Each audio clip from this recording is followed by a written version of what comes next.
En esta exposición hay dos instalaciones, pero que se relacionan muy bien entre sí. Una de ellas, que es la que tengo aquí a mis espaldas, son unos lienzos de gran formato y son los 12 pigmentos más usados a lo largo de la historia del arte.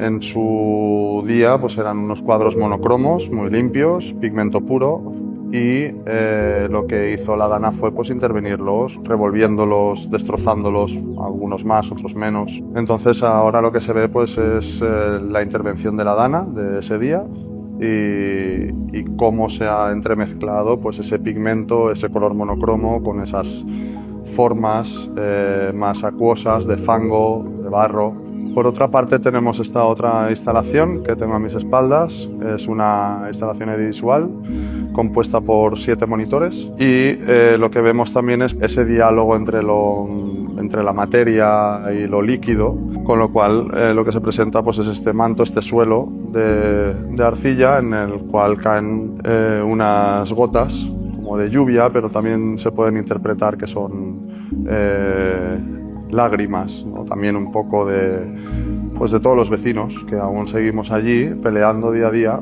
por reconstruir nuestras vidas